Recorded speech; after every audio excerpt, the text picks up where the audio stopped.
Homoeopathy में case taking केवी रीतना करवुं ते सौथी मोटो प्रश्न होय छे। तो आजना स्पेशल विडियो में आपणे थोड़ी एडिशनल बात करीशुं जेथी तमने केस टेकिंग आवड़ी जाए अने तमे होमियोपेथी ने सरळताथी समजी शको अने तमारी आसपास कोई पण पेशंट होय तो तेने केस टेकिंग करीने तमे दवा आपी शको। तो मित्रों विडियो ने अंत सुधी जोजो जेथी तमने पण इन्फॉर्मेशन मळती रहे। सौथी पहेला छे मित्रों वात करो तमारे प्रिलिमिनरी डेटा लेवानो होय छे। तेमां डेट एटले क्यारे तमे केस ल्यो छो, त्यारबाद जो होस्पिटल में होय तो सीरियल नंबर आपेला होय अथवा तमे तमारा माटे पण सीरियल नंबर केस नंबर आपी शको छो कि मारो पहलो केस छे, बीजो केस छे ते मुजब। तो डेट लखो, नंबर लखो, त्यारबाद पेशंटनुं नाम लखो, तेनी उमर लखो, मेल छे कि फीमेल ते लखो, त्यारबाद तेनुं ऑक्युपेशन लखो कि ते शुं करे छे, तेमज क्वॉलिफिकेशन खास लखजो, केटલું ભણેલા છે તેમજ શું કરે છે તે પણ તમે લખજો। વેજ છે કે નોન વેજ તે તમે અગાઉથી જ પૂછી શકો છો અને તેનું એડ્રેસ પાસે તે લખી શકો છો અને રિલિજન સ્ટેટસ પર પૂછો કે તમે કયા રિલિજનથી બિલોંગ્સ કરો છો અથવા તો તેમની લાઇફસ્ટાઇલથી પણ તમને કેટલાક ડિઝીઝ વિશે ખબર પડી શકે છે। તેમજ મેરિટલ સ્ટેટસ પૂછજો કે મેરિડ છે કે અનમેરિડ। તો આટલી ડિટેલ પ્રિલિમિનરી ડેટા કહેવાય છે। આ પ્રિલિમિનરી ડેટા તમારે સૌથી પહેલા લેવાની હોય છે। ત્યારબાદ આપણે જઈશું ચીફ કમ્પ્લેન વિશે। ચીફ કમ્પ્લેન એટલે કે એવી કમ્પ્લેન કે જેના માટે પેશન્ટ અત્યારે તમારી પાસે આવ્યો છે। એવી કમ્પ્લેન કે જેના માટે પેશન્ટ તમારી પાસે આવ્યો છે, ડૉક્ટર સાહેબ મને આવું થયું છે, મને તેવું થયું છે, મને અહીં પેન થાય છે, મને દુખાવો થાય છે, મને તાવ આવ્યો છે, મને આ છે, મને સ્કિન ડિઝીઝ છે, મને કોઈ પેટમાં દુખે છે, મને હેડેક થાય છે, માઇગ્રેન છે, કાનમાં દુખાવો થાય છે, આવી કોઈ પણ પ્રકારની તકલીફ છે તે હોઈ શકે છે। તેને મિત્રો કહેવાય છે ચીફ કમ્પ્લેન। ચીફ કમ્પ્લેન એટલે કે એટ પ્રેઝન્ટ કમ્પ્લેન। અત્યારે તમારી પાસે કોઈ પણ પેશન્ટ આવે છે અને કહે છે કે ડૉક્ટર સાહેબ મને આ છે, તો તેને આપણે ગણશું ચીફ કમ્પ્લેન। તે તમારે કેવી રીતના લખવાનું હોય છે? ચીફ કમ્પ્લેન એટલે કે history of present illness. Present illness હાલમાં શું તકલીફ છે તેને આપણે ઓડીપી ફોર્મેટમાં લખશું, તેમજ કોઝેશન પર લખશું કે તેનો કોઝ શું હતો। ઓડીપી એટલે કોઈ તકલીફ છે, સપોઝ કે ફીવર છે, કોઈ પેશન્ટને ફીવર છે, ફીવર એટલે કે તાવ, બરાબર। ગુજરાતીમાં કેસ ટેકિંગ તમને ક્યાંય પણ નહીં મળે એટલા માટે આપણે બધા હોમિયોપેથી શીખી શકીએ અને એઝ અ જુનિયર તરીકે અથવા તો એઝ અ સિનિયર તરીકે આપણે બધા સાથે કેવી રીતે હોમિયોપેથી શીખી શકીએ તેના માટે આ ચેનલ કાર્યરત છે। તમે તો તમે સબસ્ક્રાઈબ પણ કરી શકો છો। ઓડીપી ઓનસેટ ગ્રેજ્યુઅલ ઓનસેટ છે કે સડન ઓનસેટ છે? તમને તાવ આવ્યો તો ધીમે ધીમે તાવ આવ્યો કે એકાએક હાઈ ગ્રેડ ફીવર આવી ગયો તેને કહેવાય છે ઓનસેટ। ત્યારબાદ ડ્યુરેશન કેટલા સમયથી આવે છે, 1 કલાક, 2 કલાક, 1 દિવસ, 2 દિવસ, 1 મહિનો, કેટલા સમયથી આવે છે તેને કહેવાય છે ડ્યુરેશન। અને પછી આવે છે પ્રોગ્રેસ। પ્રોગ્રેસ એટલે કે વધતો જ જાય છે કે ઘટતો જાય છે અથવા તો સ્ટેબલ છે તેને કહેવાય છે પ્રોગ્રેસ। તો ઓડીપી ફોર્મેટમાં તમારે તમારી ચીફ કમ્પ્લેન લખવાની હોય છે। ત્યારબાદ તેનો કોઝેશન પર તમે લખી શકો છો કે શું થયું હતું એવું, ત્યાર પછી તેમને ફીવર થયો છે। મેજોરિટી આપણે ફિઝિકલ કોઝ વિચારતા હોઈએ કે ભાઈ તે છે વરસાદમાં પલળીને આવ્યો છે, ત્યારબાદ તેને તાવ આવી ગયો, અથવા તો કોઈ ઠંડુ આઈસ્ક્રીમ ખાધું છે, કોલ્ડ ડ્રિંક પીધી છે, ત્યારબાદ છે તેને ફીવર આવ્યો છે। પરંતુ મિત્રો વાસ્તવમાં એવું હોતું નથી, તેમાં મેન્ટલ કોઝ પણ કંઈ હોય છે। કારણ કે આપણે બધા ઠંડુ ખાતા હોઈએ છીએ અથવા તો વરસાદમાં પલળતા હોઈએ છીએ, પરંતુ કોઈ પર્ટિક્યુલર એક જ વ્યક્તિને શા માટે તાવ આવે છે, આપણને કેમ નથી આવતો અથવા બીજા વ્યક્તિને કેમ નથી આવતો, તો તેના માટે પણ મેન્ટલ ઇન્ડિવિજ્યુઅલાઇઝેશન કરવું જરૂરી છે। એટલે તમે તેને પૂછો કે ભાઈ તમને ગઈકાલથી તાવ આવે છે તો ગઈકાલે તમારી સાથે શું થયું હતું? માત્ર તમે ખાલી વરસાદમાં પલળ્યા અથવા તમે ઠંડુ ખાધું અથવા કંઈ બીજું જ થયું હોય। કોઈ વ્યક્તિ એવા હોય છે કે જેને કોઈ બીક લાગતી હોય છે, ત્યારબાદ પણ તેમને ફીવર છે તે આવી શકે। તો આવી રીતના તમે પૂછશો કે ભાઈ જ્યાંથી પણ ચીફ કમ્પ્લેન શરૂ થઈ છે, તમે તમારી પાસે પેશન્ટ આવે છે કે ડૉક્ટર મને આ તકલીફ છે, એ તકલીફ ક્યારે શરૂ થઈ છે તે નોટ ડાઉન કરો અને તેનો કોઝ ફાઇન્ડ આઉટ કરવાની ટ્રાય કરો કે ત્યાં એક્ઝેક્ટ શું થયું હતું, કંઈક એવો ઇન્સિડન્ટ થયો હશે, કંઈક એવી ઘટના ઘટી હશે, ત્યારબાદ છે તે ચીફ કમ્પ્લેન શરૂ થઈ હશે। તમે ચીફ કમ્પ્લેનને છે આવી રીતના લોકેશન, સેન્સેશન, મોડાલિટી અને કન્કોમિટન્ટ સ્વરૂપે લખી શકો છો। સપોઝ કે એક્ઝામ્પલ તરીકે આપણે લઈએ એબડોમિનલ પેન। એબડોમિનલ પેન તો તમે છે લખી શકો છો જીઆઈટી સિસ્ટમ છે તે લખી શકો છો કે જીઆઈટી લોકેશન છે। સેન્સેશન છે, પેન કેવું છે તો કે ભાઈ મને ખૂબ જ પેન થાય છે, પરંતુ પેન સિવિયર છે તો તમે લખી શકો છો કે સિવિયર પેન। પરંતુ પેન કેવું તો બર્નિંગ ટાઈપનું પેન છે, બળતરા થાય છે તો બર્નિંગ ટાઈપનું પેન લખો। ત્યારબાદ મોડાલિટી એટલે કે એગ્રાવેશન અને એમિલ્યુરેશન। પેન છે તે ક્યારે વધે છે તો કે બેન્ડિંગ બેકવર્ડ અથવા બેન્ડિંગ ફોરવર્ડ, આગળ અથવા પાછળ નમે છે ત્યારે પેન વધે છે, અથવા તો કંઈક પણ પાણી પીશે ત્યારે વધે છે તો એગ્રાવેશન બાય વોટર, અથવા તો કંઈ તડકામાં જાય છે ત્યારે વધે છે તો એગ્રાવેશન ક્યારે થાય છે તે તમે લખો, નોટ ડાઉન કરો. ત્યારબાદ એમ્યુલેશન, તેને સારું ક્યારે લાગે છે તો કે ભાઈ એમ્યુલેશન બાય રેસ્ટ, તે સૂઈ જાય છે ત્યારે સારું લાગે છે, અથવા તો કોલ્ડ વોટર, ઠંડુ પાણી પીવે છે ત્યારે સારું લાગે. આ ફક્ત એક્ઝામ્પલ છે. તમારી જે પણ કમ્પ્લેન હોય તેમાં તમે લોકેશન લખો, ત્યારબાદ સેન્સેશન લખો. સેન્સેશનમાં ડિસ્ચાર્જ પણ આવી શકે. કોઈને કોલ્ડ કફ છે, રાઇનોરિયા છે, બરાબર, શરદી છે, તેના ડિસ્ચાર્જ કેવા છે, થીક છે કે થીન, જાડી શરદી આવે છે કે પાતળી, તો તે પણ એક પ્રકારનું સેન્સેશન થાય છે, તે પણ તમે અહીં લખી શકો છો. અને મોડાલિટી, ક્યારે વધે છે ક્યારે ઘટે છે તે પણ જરૂરથી લખો. ને કોન્કોમિટન્ટ કમ્પ્લેન્ટ એટલે એવી કમ્પ્લેન્ટ કે તેનું ફિઝિયોલોજીકલ અથવા પેથોલોજીકલ ચીફ કમ્પ્લેન્ટ સાથે કોઈ પણ પ્રકારનું રિલેશન હોતું નથી, પરંતુ તે પ્રેઝન્ટ હોય છે. અને જો ફિઝિયોલોજીકલ અથવા પેથોલોજીકલ રિલેશન હોય તો તેને કહેવાય છે એસોસિએટ કમ્પ્લેન્ટ. આઈ હોપ મિત્રો તમને ચીફ કમ્પ્લેન્ટ સમજાઈ ગઈ હશે. હવે મિત્રો આપણે આગળ ઉપર વિડીયોમાં વાત કરીએ એસોસિએટ કમ્પ્લેન્ટ. એસોસિએટ કમ્પ્લેન્ટ એટલે એવી કમ્પ્લેન્ટ, બરાબર, એસોસિએટ કમ્પ્લેન્ટ એટલે એવી કમ્પ્લેન્ટ કે જે ચીફ કમ્પ્લેન્ટ સાથે પ્રેઝન્ટ. મિત્રો એસોસિએટ કમ્પ્લેન્ટને પણ તમે આવી રીતના LSMC ફોર્મેટમાં લખજો. કોઈ પણ એસોસિએટ કમ્પ્લેન છે, બરાબર, સપોઝ કે આપણે આગળ ઉપર વાત કરી હતી એબડોમિનલ પેનની, તો એબડોમિનલ પેનની સાથે સપોઝ કે તમને રાઈટ લેગમાં પેન થાય છે, જમણા પગમાં દુખે છે, તો અહીં ક્રમ આપો. ત્યારબાદ લોકેશન લખો તો કે ભાઈ રાઈટ લેગ, સેન્સેશન તો કે પેન સેન્સેશન, પેન કેવો તો કે સિવિયર કે માઇલ્ડ, બહુ ઓછો પેન થાય છે, બળતરા થાય છે તો ભાઈ બર્નિંગ પેન નથી, અથવા કોઈ પણ પ્રકારનો સ્ટિચિંગ, કટિંગ એવા કોઈ પણ પ્રકારનો પેન નથી. અલગ અલગ પ્રકારના પેન હોય છે તેના વિડીયો પણ તમને આપણી યુટ્યુબ ચેનલમાં મળી જશે. તો મિત્રો તમે ચેનલને સબસ્ક્રાઈબ કરો અને અંદર જાઓ, તે પ્લેલિસ્ટ હશે તેમાંથી તમને પેનના વિડીયો પણ મળી જશે. ત્યારબાદ મોડાલિટી લખો કે આ ભાઈ પેન થાય છે, ક્યારે એગ્રાવેટ થાય છે, ક્યારે એમ્યુલેટ થાય છે તે લખો. અને કોન્કોમિટન્ટ એટલે કે આ જે એસોસિએટ કમ્પ્લેન છે તેની કોઈ કોન્કોમિટન્ટ કમ્પ્લેન મળે છે, અહીંયા જે કમ્પ્લેન લખી હોય તેની સાથે કોઈ કમ્પ્લેન મળતી હોય તો લખવાની, અધરવાઇઝ નહીં લખવાની. આવી રીતના તમે ચીફ કમ્પ્લેન પછી એસોસિએટ કમ્પ્લેન લખી શકો છો. ત્યારબાદ મિત્રો આવે છે ફિઝિકલ જનરલ. ફિઝિકલ જનરલ એટલે કે person is a wall, physically તે શું ફીલ કરે છે, એટલે કે તેમાં આવશે ભૂખ, તરસ, સ્ટૂલ, યુરિન, પરસેવો, સ્લીપ, સુવાની આદત, બરાબર, સુવાની સાઈડ, તેમજ તેને કોઈ સપના આવે છે કે નહીં, આ બધાને કહેવાય છે ફિઝિકલ જનરલ. તો આપણે વન બાય વન સમજીએ. ફિઝિકલ જનરલમાં મિત્રો સૌથી પહેલાં છે એપેટાઇટ. એપેટાઇટ એટલે કે ભાઈ ભૂખ, તેને એપેટાઇટ એટલે ભૂખ. ઘણા બધા મિત્રોને છે હજુ ઇંગ્લિશ ના આવડતું હોય અથવા તો ખૂબ સારું ફાવતું ના હોય એટલે કન્ફ્યુઝન હોય. એટલે કે દિવસમાં કેટલી વાર જમે છે, તો તમે તે વ્યક્તિને પૂછો કે નંબર ઓફ મિલ્ક, દિવસમાં કેટલી વાર જમે છે, ઇન્ટરવલ કેટલા સમયે જમે છે. કોઈ વ્યક્તિ દિવસમાં 4 વાર જમે છે તો કેટલી કલાકે જમે છે, અથવા કોઈ દિવસમાં 2 વાર જ જમે છે તો તેનો ઇન્ટરવલ પૂછો, સવાર સાંજ, બપોર સાંજ, અથવા તો ખૂબ વહેલી સવારે અને ખૂબ મોડી સાંજે. આવી રીતના ઇન્ટરવલ પૂછો, કેટલા સમયના અંતરાલે તે જમે છે, તેમજ તેની સ્પીડ કે ભાઈ ફટાફટ જમી લે છે કે ધીમે ધીમે જમે છે, તેમજ ઇન્ક્રીઝ અને ડિક્રીઝ. અહીં ખાસ મિત્રો નોંધજો ઇન્ક્રીઝ અને ડિક્રીઝ કે ભાઈ ચીફ કમ્પ્લેન્ટ છે તેના પહેલાં તમારી ભૂખ કેવી હતી અને અત્યારે તમારી ભૂખ કેવી છે.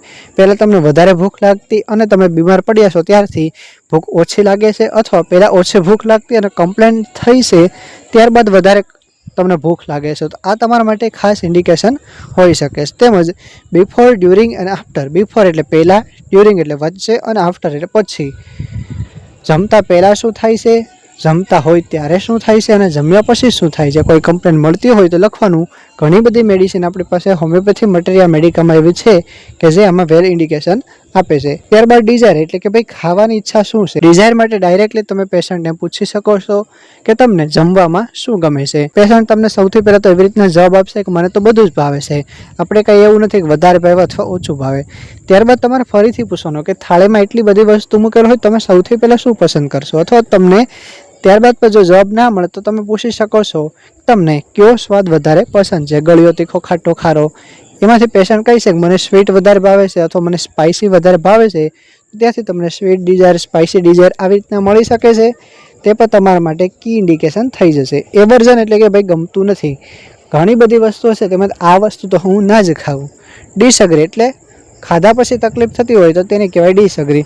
સપોઝ કે હું બટેટા તો ખાઉં છું, પરંતુ બટેટા મને ખાવા ગમે છે, પરંતુ બટેટા ખાવા પછી મને તકલીફ થાય છે, ગેસ્ટ્રિક કમ્પ્લેન થાય છે, માથું દુખે છે, તેને કહેવાય છે ડિસએગ્રી. અને હજુ એક આવશે ડિસલાઇક એટલે કે ગમતું નથી, પરંતુ જો ના હોય, કંઈ પણ ના હોય તો ખાઈ લઉં છું, તેનાથી કોઈ પણ ફેર પડતો નથી, કમ્પ્લેન પણ થતી નથી, એટલું બધું ગમતું પણ નથી કે એવર્ઝન પણ નથી, તેને કહેવાય છે ડિસલાઇક. તેમજ ત્યારબાદ છે થર્સ્ટ. થર્સ્ટ એટલે કે તરસ કેવી લાગે છે।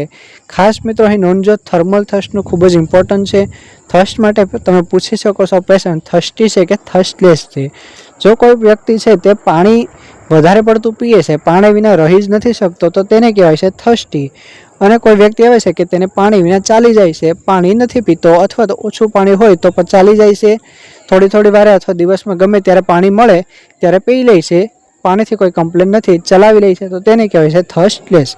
ખાસ મિત્રો ધ્યાનથી મારા જે શબ્દ છે તેને સાંભળજો। તમે મિત્રો વિડીયો સ્પીડમાં જતા હોય તો સ્લોમાં જોજો, અને જો ના સમજાય તો તમે રિવર્સ બેક કરીને પણ ફરીથી તમે જોઈ શકો છો, કારણ કે આ કેસ ટેકિંગનું ફોર્મેટ તમારા માટે ખૂબ જ ઇમ્પોર્ટન્ટ છે। થર્સ્ટમાં તમે ક્વોન્ટિટી પૂછી શકો છો, એક સાથે કેટલું પાણી પીશે, એક દિવસમાં કેટલું પાણી પીશે, ઇન્ટરવલ પૂછી શકો છો, કેટલા સમયે પાણી પીશે, નેચર ઓફ વોટર ખાસ પૂછજો કે ભાઈ અતિશય કોલ્ડ પાણી પીએ છે, કોઈ ગરમ પાણી પીએ છે કે નોર્મલ પાણી પીએ। ઘણા બધા એવા પેશન્ટ મળશે કે જે ખૂબ જ એકદમ ચિલ્ડ કોલ્ડ વોટર પીતા હોય છે। તમે બિફોર ડ્યુરિંગ આફ્ટર પર તમે પૂછો કે ભાઈ પાણી પીતા પહેલાં, પાણી પીતા હોય તે સમયે અને પાણી પીધા પછી શું તકલીફ થાય છે। ત્યારબાદ આવે છે યુરિન એટલે કે કેટલે દિવસમાં કેટલી વાર પેશાબ કરે છે। ફ્રીક્વન્સી પૂછો ડે અને નાઇટમાં કે ભાઈ દિવસે કેટલી વાર પેશાબ કરવા જાય છે, તેમજ સાંજે એટલે કે રાતે કેટલી વાર પેશાબ કરવા જાય છે। ત્યારબાદ તેની ફ્લો પૂછો કે ભાઈ તે ટોયલેટ કરે છે એટલે પેશાબ કરે છે, તેનો ફ્લો પેટર્ન કેવો છે, એક સાથે કરે છે અથવા અટકતો આવે છે, તો પણ તમે જાણી શકો છો। કોઈ સ્ટોનનો પેશન્ટ હશે તો અટકીને તે છે યુરિન પાસ કરતો હશે। ત્યારબાદ તેનો કલર પૂછો કે ભાઈ એકદમ યલો છે કે કોઈ વ્હાઇટિશ છે। વધારે પાણી પીતો હોય તો નોર્મલી વ્હાઇટ આવશે, પાણી ઓછો પીતો હોય તો યલો આવે, તે કોમન વસ્તુ છે, પરંતુ રેડ ઓરેન્જ આવે તો તમે ત્યારે હિમેચ્યુરિયા વિશે અથવા અધર કોઈ કમ્પ્લેન હોય છે તે તમે વિચારી શકો છો। ત્યારબાદ ઓર્ડર ઓફેન્સિવ છે એટલે કે ખૂબ જ વાસ આવે છે, તીવ્ર વાસ આવે છે અથવા વાસ નથી આવતી, તે પણ તમે પૂછો। તેમજ બિફોર ડ્યુરિંગ આફ્ટર કે ભાઈ તમે ટોયલેટ પાસ કરવા જાઓ છો, યુરિન માટે જાઓ છો, ત્યારે તેના પહેલાં તે સમયે પછી કોઈ તકલીફ થાય છે, બળતરા થાય છે, અનસેટિસ્ફેક્ટરી લાગે છે। આ બધા એવા પેશન્ટ હોય છે કે જેને વારંવાર છે તે પેશાબ કરવા જવાનું થતું હોય છે, બર્નિંગ થતું હોય છે, ત્યારે પણ તમે છે યુટીઆઈ વિશે વિચારી શકો છો, યુરિનરી ટ્રેક ઇન્ફેક્શન, બરાબર, તેના વિશે પણ તમે વિચારી શકો છો।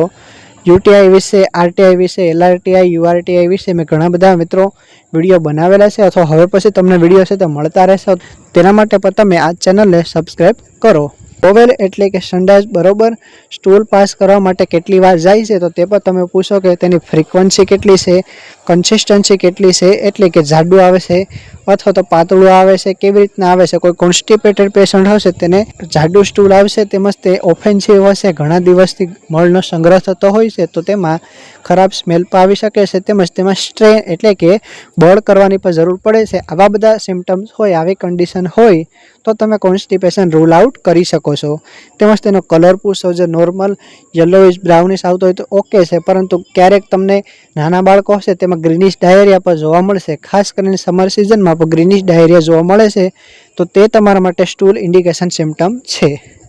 ઓર્ડર પૂછો, કોઈ ઓર્ડર આવે છે નથી આવતી, તેમજ બિફોર ડ્યુરિંગ આફ્ટર દરેક ફિઝિકલ જનરલ લ્યો તેમાં બિફોર ડ્યુરિંગ આફ્ટર ખાસ પૂછી લેવાનું, તેમાંથી પણ તમને કંઈક ખાસ ઇન્ડિકેશન મળી શકે છે। ત્યારબાદ છે મિત્રો પરસ્પિરેશન। પરસ્પિરેશનનો મતલબ થાય છે કે પરસેવો, કે તે વ્યક્તિને પરસેવો કેવો આવે છે।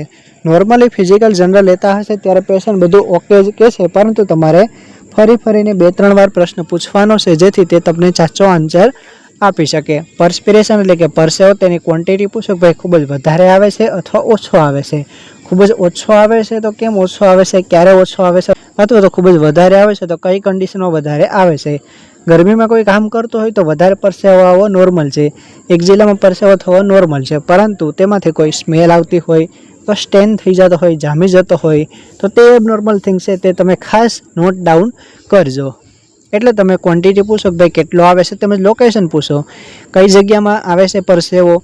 ઘણા બધા પેશન્ટમાં કી ઇન્ડિકેશન તરીકે તમને ટીપ ઓફ ધ નોઝમાં પરસેવો જોવા મળશે, ફોરહેડમાં જોવા મળશે, કાનના પાછળના ભાગમાં, ગરદનના પાછળના ભાગમાં, આવી રીતના પણ ઘણી જગ્યાએ છે તમને પરસેવો મળશે। એક જિલ્લામાં પરસેવો થવો તે નોર્મલ છે, પરંતુ ખૂબ જ વધારે પરસેવો થવો પ્લસ તેમાંથી ઓર્ડર આવી સ્ટેન થવો તે અબનોર્મલ છે, તે તમે નોટ ડાઉન કરી શકો છો। ઓર્ડર પૂછો, સ્ટેનિંગ પૂછો, નેચર પૂછો, તેમજ બિફોર ડ્યુરિંગ આફ્ટર પૂછો। ઘણા બધા એવા પેશન્ટ પર ક્લિનિકમાં મળે છે કે તેમને પરસેવાથી તકલીફ થાય છે, પરસેવો થાય છે ત્યારબાદ તેમને માથું દુખે છે અથવા તેમને કોઈ અધર તકલીફ થતી હોય છે, તો ખાસ કરીને બિફોર ડ્યુરિંગ આફ્ટર પર તમને તમે છે પેશન્ટને પૂછો. ત્યારબાદ થર્મલ રિએક્શન, પેશન્ટ હોટ છે કે ચીલી છે. ખાસ ઘણા બધા મિત્રોને છે આ સમજાતું નથી. પેશન્ટ હોટ છે કે ચીલી કેવી રીતના પસંદ કરશો? અહીં રિવર્સમાં યાદ રાખવાનું કે કોઈ પેશન્ટ છે તેને ખૂબ જ વધારે ગરમી લાગે છે, તેનો મતલબ તે હોટ છે, કારણ કે પેશન્ટ ઓલરેડી હોટ છે, તેને છે ગરમી ફીલ થશે. અને કોઈ પેશન્ટ એવો છે જેને વધુ ઠંડી લાગે છે, તે પેશન્ટ હોય છે ચીલી. સામાન્ય રીતે સૌથી પહેલો પ્રશ્ન તમે પૂછી શકો છો કે ભાઈ તમને ગરમી વધારે લાગે છે કે ઠંડી વધારે લાગે છે? પેશન્ટ એવું કહે કે સર મને ગરમી વધારે લાગે છે, that's mean hot, and patient say that મને ઠંડી વધારે લાગે છે, ધેટ્સ મીન ચીલી. આ પ્રશ્નનો જો તમને સંતોષકારક જવાબ ના મળે, તમે આગળ પૂછી શકો છો કે તમે સૂતા હોય ત્યારે તમને કવરિંગ એટલે ઓઢવાની જરૂર પડે છે કે નથી પડતી? ચીલી પેશન્ટ હશે તે હંમેશા ઓઢીને સૂશે, અથવા તેમને શિયાળો હોય કે ઉનાળો હોય, ઉનાળામાં તેને માઇનોર પતલું કપડું તો જોતું જ પડશે. શિયાળામાં તો બધા ઓઢતા હોય છે, પરંતુ કોઈ એવા પેશન્ટ પાસે કે જે ઉનાળામાં પણ ઓઢીને સૂવે છે, that's mean patient is chilli. અથવા તો સન વિશે પૂછો, ભાઈ સન એગ્રાવેશન થાય છે, તડકામાં જવો ત્યારે તકલીફ થાય છે. ચીલી પેશન્ટ હોય છે તેને મોટાભાગે તકલીફ થતી નથી, અને હોટ પેશન્ટ હશે તો તે ઓલરેડી હોટ છે, ગરમ છે, તેને ડેફિનેટલી તડકાથી સનથી તકલીફ થશે. પરંતુ ઘણા બધા ગામડાના એવા પેશન્ટ આવશે કે જે બહુ સ્ટ્રોંગ હશે, ફિઝિકલી સ્ટ્રોંગ હશે, તડકામાં આખો દિવસ કામ કરતા હોય છે, તેમને ખાસ કરીને કોઈ તડકાથી તકલીફ થતી નથી, તો તમે બીજા બધા થર્મલના ઇન્ડિકેશન છે તે પૂછો. બાદ એટલે કેવા પાણીથી નાહી છે, ઠંડા પાણીથી કે ગરમ પાણીથી? હોટ પેશન્ટ હશે તો તે ઠંડા પાણીથી નશે, ચીલી પેશન્ટ હશે તે ગરમ પાણીથી નશે. આવું તમે પૂછી શકો છો. શિયાળામાં ઠંડા પાણીથી કોઈ નાતા ના હોય, પરંતુ હોટ પેશન્ટ હોય તો તે તમને મળી શકે કે તે શિયાળામાં પણ ઠંડા પાણીથી નાતો હોય, પરંતુ શિયાળામાં મોસ્ટલી ગરમ પાણીથી નતા હોય છે. તેથી જો તેમાં શિયાળામાં પણ કોઈ ઠંડા પાણીથી નાહી છે તો તેને હોટ સમજવો, બાકી જો શિયાળામાં ગરમ પાણીથી નાહી છે તો હોટ અને ચીલી આપણે નક્કી ના કરી શકીએ, એટલે એના માટે આપણે બીજા ઇન્ડિકેશન છે તે પૂછવાના. ત્યારબાદ ફેન, શિયાળામાં ખાસ કરીને કોઈ ફેન ચલાવતું ના હોય, પરંતુ પેશન્ટ હોટ હશે તેને 12 માસ જોતા હશે. શિયાળામાં પણ થોડો થોડો તો તેને પંખો જોતો જ પડશે. આવી રીતના પૂછી શકો છો. તેમજ લાસ્ટ તમે સિઝન પૂછો કે કઈ સિઝન તમને વધારે પસંદ છે? ગરમીની સિઝન એટલે કે સમર વધારે પસંદ છે, ઉનાળો વધારે પસંદ છે કે શિયાળો વધારે પસંદ છે? હોટ પેશન્ટ હશે તેને શિયાળો, ચોમાસું તે વધારે પસંદ હોઈ શકે છે. ચીલી પેશન્ટ હશે તેને ઉનાળો ગમશે. કારણ કે થર્મલમાં મિત્રો તમે એવી રીતના સિમ્પલ યાદ રાખી શકો છો કે જે હોટ પેશન્ટ હશે તે ઓલરેડી હોટ મીન્સ ગરમ છે, અંદરથી જ ગરમ છે, તો તેને ઠંડી વસ્તુ વધારે પસંદ આવશે. અને ચીલી હશે તો તે ઓલરેડી ઠંડો છે, કોલ્ડ છે, એટલે તેને ગરમ વસ્તુ વધારે પસંદ આવશે. પરંતુ મિત્રો ખાસ યાદ રાખજો કે પેશન્ટ જ્યારે પણ આપણી પાસે આવે છે અને કોઈ તેની પેથોલોજી અથવા તો કોઈ પણ ચીફ કમ્પ્લેન લઈને આવે છે, ત્યારબાદ તેનો જે સ્ટેટસ છે તે આપણે ખાસ ઇન્ડિકેશનમાં નહીં લઈએ. તેના પહેલાંનું તેનું જે સ્ટેટ છે, એટલે કે તે બીમાર થયો તેના પહેલાં કેવો છે, હોટ છે કે ચીલી, તે તમારે ખાસ કરીને પૂછવાનું, તે આપણે કન્સિડર કરવાનું રહેશે. સ્લીપ, પહેલ ઇન્ડિકેશન છે સ્લીપ અને ડ્રીમ, કે ભાઈ ઘણા બધા પેશન્ટ એવા હશે કે જેને સ્લીપ ડિસ્ટર્બ હશે, પરંતુ તમારી પાસે તે ચીફ કમ્પ્લેન લઈને આવે છે તો કોઈ પણ પ્રકારનો પેઇન છે, ફીવર છે, સ્કિન કમ્પ્લેન છે, આવી બધી કમ્પ્લેન લઈને આવતો હોય છે, પરંતુ તેની સ્લીપ પણ છે તે એબનોર્મલ હશે.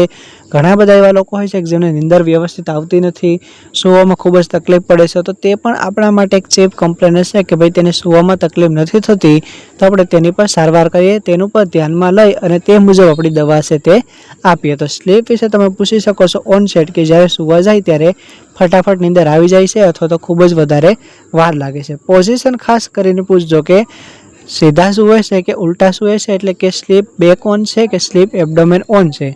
તેમજ ખાસ કરીને સ્લીપની સાઈડ પર પૂછો કે લેફ્ટ સાઈડ કે રાઈટ સાઈડ, કારણ કે સ્લીપ સૂતા તો બધા હોય છે તે નોર્મલ છે, પરંતુ સ્લીપ સાથે તમે લોકેશન એડ કરો, રાઈટ છે કે લેફ્ટ છે, બેક છે કે ઓન એબડોમેન છે, તો તે આપણા માટે ખાસ ઇન્ડિકેશન બની જાય છે. ડ્યુરેશન પૂછો કેટલી કલાક ઊંઘે છે, તેમજ બિફોર, ડ્યુરિંગ, આફ્ટર, સૂતા પહેલાં શું કરે છે, નીંદરમાં કોઈ તકલીફ છે, ડ્યુરિંગ એટલે કે નીંદરમાં કોઈ તકલીફ છે, કોઈ દાંત ચાવવાની આદત છે, કોઈને ઊંઘમાં પેશાબ કરવાની આદત છે, એટલે કે નોક્ટર્નલ એન્યુરેસિસ છે. ખાસ કરીને નાના બાળકોમાં તો ભૂલ્યા વિના તે પૂછવાનું જ. તેમજ આફ્ટર એટલે કે સાંજે સૂઈ અને સવારે જ્યારે ઉઠે ત્યારે ચુસ્તી લાગે છે, ફ્રેશ લાગે છે, કેવું લાગે છે, સંતોષ થાય છે, એટલે કે સ્લીપ સેટિસ્ફેક્ટરી છે કે નથી તે પણ પૂછો. તેમજ નીંદમાં ચાલવાની આદત એટલે કે સોમનાબ્યુલિઝમ છે કે નહીં તે પણ તમે ખાસ કરી ભૂલ્યા વિના પૂછો. તેમજ ત્યારબાદ તેના ડ્રીમ વિશે પૂછો.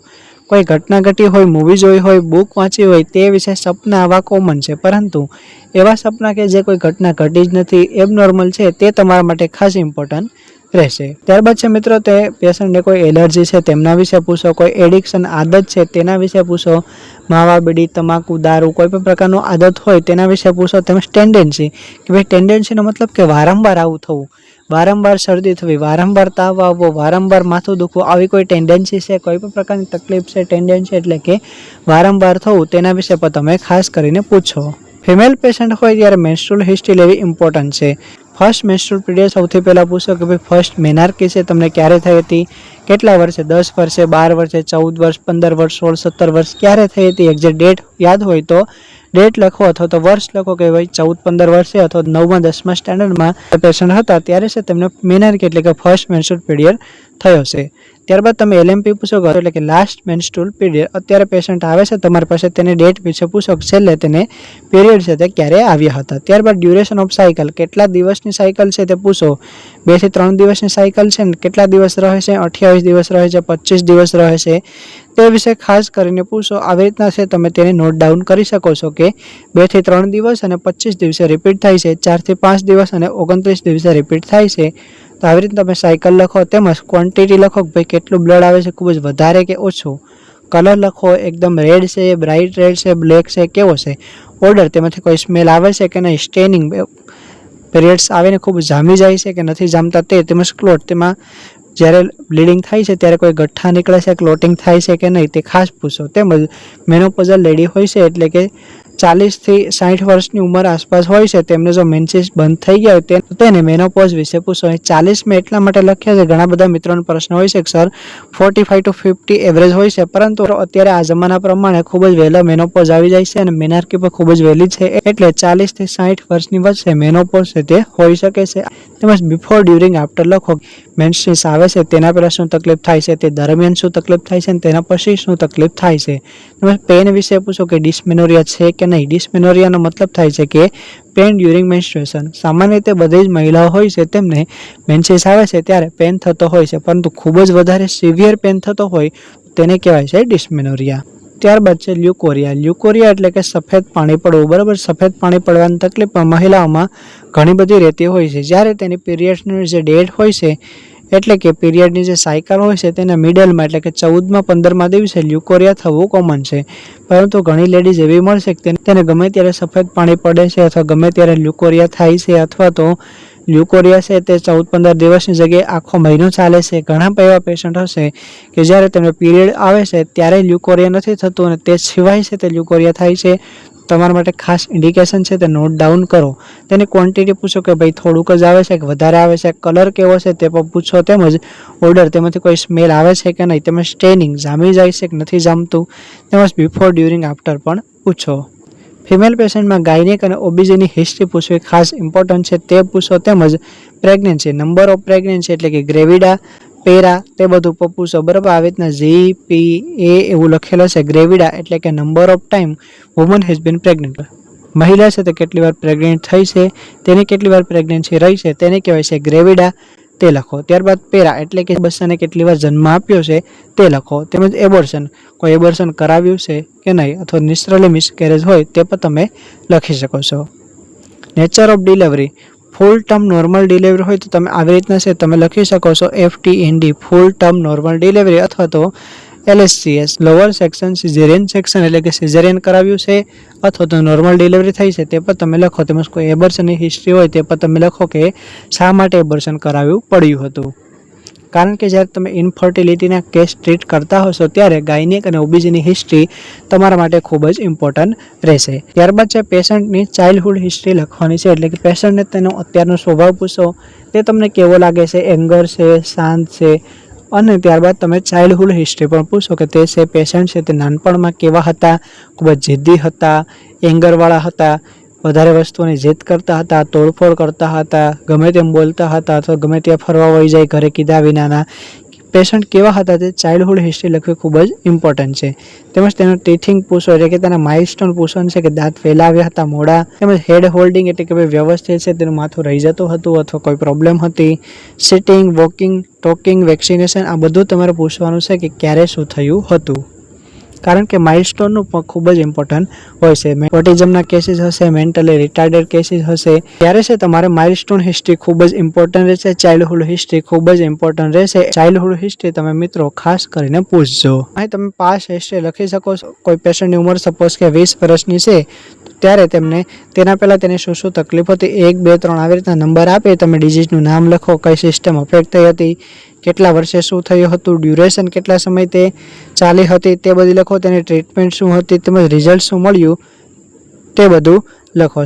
ફોર એક્ઝામ્પલ તરીકે કોઈ પેશન્ટ છે તે 20 વર્ષનું છે, તેને છે હાથમાં ફ્રેક્ચર થયું હતું, તો આવી રીતે તમે લખો કે ભાઈ ફ્રેક્ચર, આ ફ્રેક્ચરની સાઇન છે, ફીવર હોય, માઇગ્રેન હોય, અલગ અલગ જે પણ તકલીફ હોય તે તમે અહીંથી લખો. ત્યારબાદ સિસ્ટમ અફેક્ટેડ લખો કે ભાઈ અપર લિમ્બ બરાબર, હાથમાં છે થયું હતું તો કયા હાથમાં, તો કે રાઈટ હેન્ડમાં, કઈ એજમાં, તો કે 10 વર્ષે, અને કેટલા સમય સુધી છે તેની ટ્રીટમેન્ટ ચાલી હતી, તો કે 2 મહિના સુધી તેની ટ્રીટમેન્ટ ચાલુ હતી. શું ટ્રીટમેન્ટ લીધી હતી, તો કે એલોપેથી, તેમાં પ્લાસ્ટર કર્યું હતું, તો આયુર્વેદિક, હોમિયોપેથી, કોઈ પણ ટ્રીટમેન્ટ લઈ હોય તેનું રિઝલ્ટ શું હતું, તો કે ક્યોર થઈ ગયા હતા કે પાર્શિયલી ટ્રીટ થયા હતા અથવા હજુ પણ તકલીફ ચાલુ છે, તે બધું તમે લખી શકો છો. ત્યારબાદ આવે છે મિત્રો ફેમિલી હિસ્ટ્રી. ફેમિલી હિસ્ટ્રી એટલે તેના મમ્મી પપ્પાને શું તકલીફ છે, મધર અથવા ફાધરને કઈ તકલીફ છે, હેલ્ધી છે, અનહેલ્ધી છે, અનહેલ્ધી છે તો શું છે, તેમજ અલાઈવ છે કે ડેથ થઈ ગયું છે તે પણ તમે ખાસ લખો. આવી રીતના મધર માટે લખો, ફાધર માટે લખો, તેમજ તે કેટલા ભાઈ બહેન છે તે બધા વિશે લખો, બ્રધર સિસ્ટર, તેમજ તેના દાદા દાદીને શું તકલીફ હતી તે લખો, તેના મામાને શું તકલીફ હતી, તેના નાના નાનીને શું તકલીફ હતી, અને અહીં તેના કાકા, મોટા બાપા, ફઈબા તેમને શું તકલીફ હતી. આવી રીતના ચાઇલ્ડ રિલેટેડ જેટલું પણ હોય છે તે બધું તેને પૂછો. ત્યાંથી તમને ફેમિલી હિસ્ટ્રી પણ મળશે, અને ત્યાંથી તમને કોઈ વારસાગત રોગ હોય છે, ટેન્ડન્સી છે, તેના વિશે પણ તમને ખબર પડી શકે છે. એટલે ફેમિલી હિસ્ટ્રીનું હોમિયોપેથી કેસ ટેકિંગમાં ખૂબ જ ઇમ્પોર્ટન્ટ છે. તો વિધાઉટ મિસિંગ ફેમિલી હિસ્ટ્રી તમે ખાસ કરીને પૂછો. ત્યારબાદ છે મિત્રો ફિઝિકલ એક્ઝામિનેશન. માસ્ટર હનેમેને એવું ક્યાંય નથી કીધું કે તમે સ્ટેથોસ્કોપ ના યુઝ કરો, સ્ફિગ્મોમેનોમીટર ના યુઝ કરો, થર્મોમીટર ના યુઝ કરો.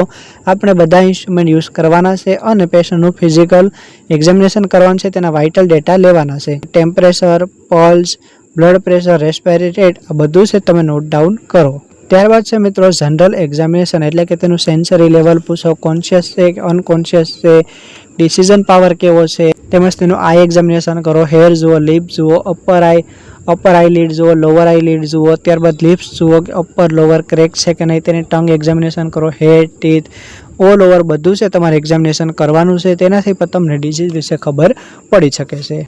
ત્યારબાદ મિત્રો સિસ્ટેમિક એક્ઝામિનેશન, કે પર્ટિક્યુલર સિસ્ટમ અફેક્ટ થાય છે તેનું એક્ઝામિનેશન કરો. સપોઝ કે કોઈ કોલ્ડ કફ વાળું પેશન્ટ આવે છે તો સ્ફિગ્મોમેનોમીટર લઈ અને તેનું એક્ઝામિનેશન કરવું તે આપણી ફરજ બને છે.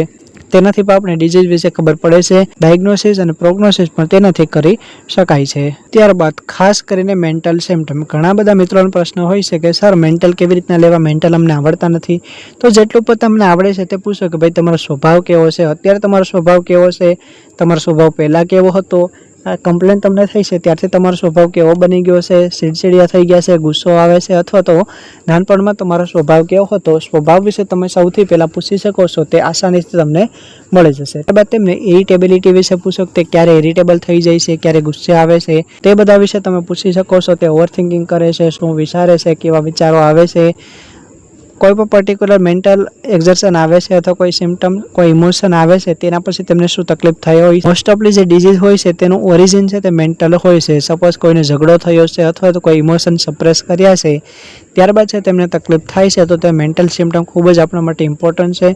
મેન્ટલ સિમ્ટમ વિશે હવે પછી એક ડિટેલ વિડીયો આવશે, તો તે વિડીયો પણ તમે જોવાનું મિસ ના કરતા. તેના માટે અત્યારે જ ચેનલને સબસ્ક્રાઈબ કરો. ત્યારબાદ છે મિત્રો લેબોરેટરી ઇન્વેસ્ટિગેશન. જરૂર પડે ત્યાં તમે CBC, CRP અથવા તો MRI, CT સ્કેન જે તમને યોગ્ય લાગે તે મુજબ લેબ ઇન્વેસ્ટિગેશન કરાવી શકો છો. અને જ્યાં જરૂર ના જણાય તે ક્યારેય પણ લેબ ઇન્વેસ્ટિગેશન કરવું નહીં, કારણ કે તે પેશન્ટ ઉપર એક બોજ બની શકે છે. બધા પેશન્ટની એબિલિટી એવી ના હોય કે તે લેબ ઇન્વેસ્ટિગેશન કરાવી શકે, બધાને પોસાય તેવું ના હોય. એટલે જ્યારે તમને જરૂર પડે ત્યારે જ લેબ ઇન્વેસ્ટિગેશન કરાવવું જોઈએ. ત્યારબાદ મિત્રો પ્રોવિઝનલ ડાયગ્નોસિસ લખો, એટલે કે તમને લાગે કે આ શું હોઈ શકે. ત્યારબાદ ડાયગ્નોસિસ ઓફ ડિઝીઝ લખો અને ડાયગ્નોસિસ ઓફ માયાઝમ લખો, કે પ્રોવિઝનલ ડાયગ્નોસિસ શું છે, શું લાગી શકે છે. તેમાંથી ફાઇનલ લખો કે આ કયો ડિઝીઝ છે અને તેનું માયાઝમ શું છે. માયાઝમ વિશે પણ હવે પછી આપણે ડિટેલમાં વિડીયો બનાવશું.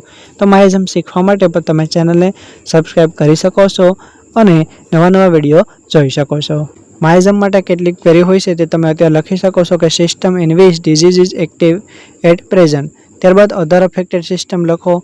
પેસ of disease development rapid moderate કે સ્લો તે લખો. ત્યારબાદ અહીં લખો છો pace of disease development rapid moderate કે સ્લો. એક્ટિવલી ઇન્વોલ્વ ઓર્ગન અથવા ટિશ્યુ લખો. પેથોલોજીકલ ચેન્જીસ લખો. અફેક્ટેડ ફંક્શન લખો અને એક્સપ્રેશન ઓફ અફેક્ટેડ પાર્ટ. આ બધા ઇમ્પોર્ટન્ટ સિમ્ટમ્સ છે તે બધું તમે લખી શકો છો. ત્યારબાદ તમે ફંડામેન્ટલ માયઝમ લખો. તેનો ફંડામેન્ટલ માયઝમ કયો છે. સિમ્ટમ્સની ન્યુમેરિકલ ટોટાલિટી કે કયા કયા સિમ્ટમ્સ તમને જોવા મળે છે. XYZ બધા સિમ્ટમ્સ છે તમારે લખવાના, તેને ન્યુમેરિકલ ટોટાલિટી બનાવવાની. જેટલા પણ તમને સિમ્ટમ્સ યોગ્ય લાગતા હોય તે બધા તમે ન્યુમેરિકલ ટોટાલિટીમાં એડ કરી શકો છો. ત્યારબાદ મિત્રો આવે છે analysis of symptoms. Analysis of સિમ્ટમમાં ટાઈપ્સ ઓફ સિમ્ટમ્સ લખો તમે. જનરલ, ફિઝિકલ છે કે મેન્ટલ, મેન્ટલમાં વિલ, ઇમોશન, ઇન્ટેલેક્ટ લખો. ત્યારબાદ particular symptoms, common symptom, uncommon symptom, characteristic symptom, pathological, diagnostic, sensation, modality, concomitant, આવા બધા પ્રકારના સિમ્ટમ્સ તમારે લખવાના રહેશે. આ કોષ્ટક બનાવવું એવું જરૂર નથી, આ તો એક ફોર્મેટ છે, માત્ર સમજણ માટે છે અને એક્ઝામ માટે હોય છે. પરંતુ તમે તમારી રીતના એનાલિસિસ કરી શકો છો. કયા કયા સિમ્ટમ્સ તમને ઇમ્પોર્ટન્ટ લાગે છે તે સિમ્ટમ્સ તમે નોટ ડાઉન કરો. ત્યારબાદ તમે કોઈ પણ સોફ્ટવેર યુઝ કરતા હોય તેમાં છે તમે રેપોર્ટાઇઝેશન કરી શકો છો. જેટલા પણ તમને 2, 3, 4 એવા જે સારા રૂબ્રિક્સ લાગે છે તે રૂબ્રિક્સ તમે એડ કરી અને તમે મેડિસિન ફાઇન્ડ આઉટ કરી શકો છો અને તમે સિમ્ટમ્સ ઉપરથી પણ ડાયરેક્ટ મેડિસિન પ્રિસ્ક્રાઇબ કરી શકો છો. અને સસેપ્ટેબિલિટી વિશે પણ તમે લખી શકો છો. તેમજ ઇવોલ્યુશન ઓફ સિમ્ટમ્સ એટલે કે કયા ગ્રેડનું કયું સિમ્ટમ્સ છે. મેન્ટલ સિમ્ટમ હોય છે તેને આપણે વધારે ઇમ્પોર્ટન્સ આપવાનું. ત્યારબાદ કેવા સિમ્ટમ્સ છે તે મુજબ તેને આપણે ઇવોલ્યુશન કરી શકીએ છીએ, એટલે કે ગ્રેડેશન આપી શકીએ કે સૌથી વધારે ઇમ્પોર્ટન્ટ સિમ્ટમ્સ, ત્યારબાદ ઓછું ઇમ્પોર્ટન્ટ સિમ્ટમ, ત્યારબાદ ઓછું ઇમ્પોર્ટન્ટ સિમ્ટમ અને એવા સિમ્ટમ્સ કે જેને આપણે ડિલેટ પણ કરી શકીએ છીએ, ખાસ આપણા માટે ઇમ્પોર્ટન્સ નથી. ત્યારબાદ છે મિત્રો ટોટાલિટી ઓફ સિમ્ટમ્સ, એટલે કે હવે જેટલા પણ આપણે ઇમ્પોર્ટન્ટ સિમ્ટમ્સ મળ્યા છે તેની ટોટાલિટી બનાવવું. હવે પછી આપણે મેડિસિન આસાનીથી પ્રિસ્ક્રાઇબ કરી શકીશું. ટોટાલિટી ઓફ સિમ્ટમ્સ બનાવી ત્યારબાદ મેડિસિન સિલેક્ટ કરવાની, એટલે કે રેમેડી સિલેક્શન, તેનો ડોઝ, પોટેન્સી, રિપીટેશન. સામાન્ય રીતે ડોઝ અને પોટેન્સી વિશે જો હું તમને કહું તમે કેવી રીતના સિલેક્શન કરી શકો, તો તમને પિક્યુલિયર સિમ્ટમ્સ મળતા હોય, LSMC ફોર્મેટમાં વધારે પડતા સિમ્ટમ્સ મળતા હોય, એનો મતલબ પેશન્ટની સસેપ્ટેબિલિટી હાઈ છે. ત્યારે હાયર ધ સસેપ્ટેબિલિટી મળે છે ત્યારે તેની પોટેન્સી છે તે પણ તમે હાયર છે તે રાખી શકો છો. ત્યારે તેનો ડોઝ છે તમારે મિનિમમ દેવાનો હોય છે. અથવા તો કોઈ એવા પ્રકારનો પેશન્ટ મળે છે કે જે હાઈલી મેન્ટેન સિમ્ટમ્સ ધરાવે છે, તો તેને તમે 1M 10M સુધીની પોટેન્સી આપી શકો છો. પરંતુ સ્ટેટ ડોઝ, એક ડોઝ આપો ત્યારબાદ વેઇટ એન્ડ વોચ કે તેને શું સિમ્ટમ્સ મળે છે, તેને કેટલું સારું થાય છે અને તેનું રિપીટેશન છે તે ઓછું કરવાનું હોય છે. જો ક્રોનિક કેસ હોય ત્યારે પોટેન્સી તમે હાઈ રાખો, ત્યારે તેનું રિપીટેશન છે ઓછું કરવાનું. ક્યારે તો કે ક્રોનિક કેસમાં. પરંતુ એક્યુટ કેસ હોય છે, એક્યુટ કેસ છે અને ખૂબ જ પિક્યુલિયર તમને સિમ્ટમ્સ બધા મળે છે, ત્યારે તેની પોટેન્સી તો તમે હાઈ રાખો, ત્યારે તેનું રિપીટેશન છે તે પણ તમે વારંવાર રિપીટેશન કરી શકો છો. કારણ કે એક્યુટ કેસ છે તેમાં રિપીટેશન કરવું જરૂરી છે અને આપણી પાસે પિક્યુલર સિમ્ટમ્સ મળે છે, એટલા માટે આપણે હાઈ પોટેન્સી રાખી છે. આવી રીતના છે તમે આસાનીથી પેશન્ટને ટ્રીટ કરી શકો છો. પરંતુ અત્યારે આ એક અન્ડરસ્ટેન્ડિંગ માટે છે. તમે સંપૂર્ણપણે સમજી જાઓ, સંપૂર્ણ સમજણ તમારામાં આવી જાય ત્યારબાદ જ છે તમારે પોટેન્સી અને ડોઝનું રિપીટેશન કરવાનું છે. કેવી રીતે તમે આપી તે પછીથી જ નક્કી કરી શકો. ડોઝ અને પોટેન્સી માટે તમે તમારા સિનિયર અથવા સિનિયર ડૉક્ટર, પ્રોફેસર, ફેકલ્ટીની પણ હેલ્પ છે તે લઈ શકો છો. પરંતુ મેં તમને સમજાવ્યું તે મુજબ આસાનીથી આવી રીતના ડોઝ અને પોટેન્સીનું સિલેક્શન કરી શકો છો. કોઈ ઓછા પિક્યુલર સિમ્ટમ્સ મળતા હોય ત્યારે તેની પોટેન્સી છે તમે લો રાખી શકો છો અને તેનું રિપીટેશન BD અથવા TDS એટલે કે દિવસમાં 2 વાર અથવા 3 વાર છે તે કરી શકો છો. પોટેન્સી ઓછી હોય તેનું રિપીટેશન કરો, કોઈ પ્રોબ્લેમ નથી, બરાબર.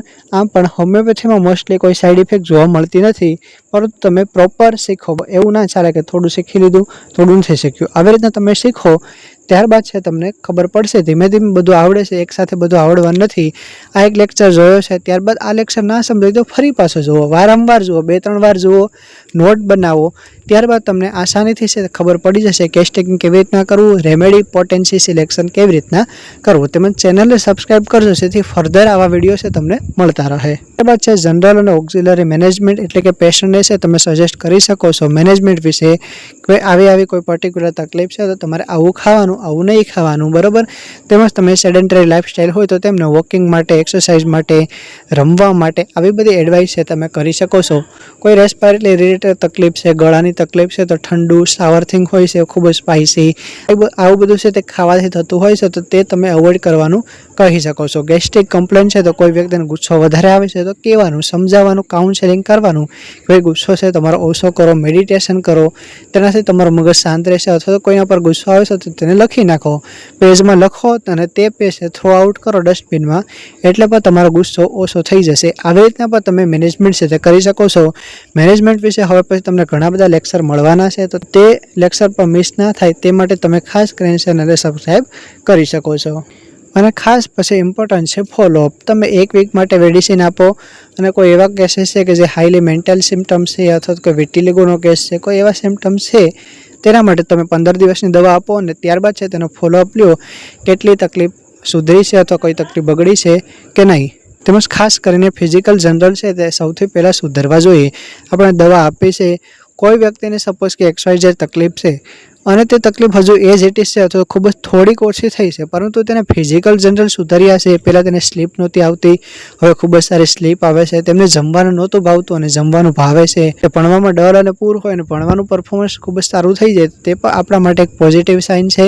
એનો મતલબ કે આપણે મેડિસિને કામ કરી છે. ત્યારબાદ પેશન્ટને તમારે જો યોગ્ય લાગે તો જ તે રિપીટેશન કરો, અથવા તમે પેશન્ટને એસએલ ઉપર રાખી શકો છો, સેકલેક ઉપર રાખી શકો છો અને વેઇટ કરી શકો છો. તમારી મેડિસિન કામ કરે છે, ધીમે ધીમે મેડિસિન કામ કરશે. તો આવી રીતના હોય છે સંપૂર્ણ કેસ ટેકિંગ. મિત્રો, મને આશા છે કે આ કેસ ટેકિંગ છે તમને સમજાવ્યું હશે. મને જેટલું પણ સમજાવ્યું છે તે મુજબ મેં તમને સમજાવવાની ટ્રાય કરી છે. હવે પછી એક આપણે કામ કરશું કે થોડો નાનો વિડીયો બની શકે અને તમને માહિતી મળી શકે. આ શરૂઆતી વિડીયો છે એટલે મેં સંપૂર્ણ ગુજરાતી ભાષામાં તમને ઇન ડિટેલ દરેક ઇન્ફોર્મેશન સાથે કેસ ટેકિંગ સમજાવ્યું છે. કેસ ટેકિંગના શોર્ટ વિડીયો પણ તમને મળી જશે, તે પણ તમે અલગ અલગથી જોઈ શકો છો. થર્મલ વિશે, થર્સ્ટ વિશે, પાસ્ટ હિસ્ટ્રી, ફેમિલી હિસ્ટ્રી વિશે અલગ અલગ શોર્ટ વિડીયો મળી જશે, તે પણ તમે જોજો. અને હવે પછી પણ ઘણા બધા homeopathy related, general practice related, general management related ઘણા બધા વિડીયો મળશે, તો તે વિડીયો પર તમે જોજો. અને આ વિડીયો જો તમને સંપૂર્ણ સમજાયો ના હોય તો ફરીથી જોજો અને નોટ બનાવજો, કારણ કે કેસ ટેકિંગ છે એક આર્ટ છે, તે બધાને ના આવડે, માત્ર હોમિયોપેથને જ આવડે. એટલે તમને જો થોડું સમજાયું હશે, થોડું નહીં સમજાયું હોય તો ફરીથી આ લેક્ચર જુઓ, આ વિડીયો ફરીથી જુઓ, ત્યારબાદ નોટ બનાવતા જાઓ અને ત્યારબાદ ફરીથી તમે વારંવાર જુઓ અને ત્યારબાદ પ્રેક્ટિસ કરો. કોઈનો કેસ લો એટલે તમને આવડી જશે. કેસના ફોટા આપણી ચેનલમાં તમને મળી જશે, ફોટો પર પોસ્ટ કરી દઈશ, તો તમે મને વોટ્સઅપ અને ઇન્સ્ટાગ્રામ ઉપર પણ ફોલો કરી શકો છો. મિત્રો, કોઈ પણ ક્વેરી હોય તો તમે મને નીચે કમેન્ટમાં પૂછજો, હું ટ્રાય કરીશ તમને બધા પ્રશ્નોનો આન્સર આપી શકું. આવા જ અવનવા વિડીયો માટે તમે ચેનલને સબસ્ક્રાઈબ કરો, તેમજ તમારા મિત્રો સાથે આ વિડીયોને શેર કરો, જેથી તેમને પણ કંઈક શીખવા મળે, તેમને કેસ ટેકિંગ આવડે અને તે પણ હોમિયોપેથીમાં તેમનું આગળનું સ્ટેપ છે તે રાખી શકે. મળીએ હવે પછી આવા જ એક નવા વિડીયો સાથે.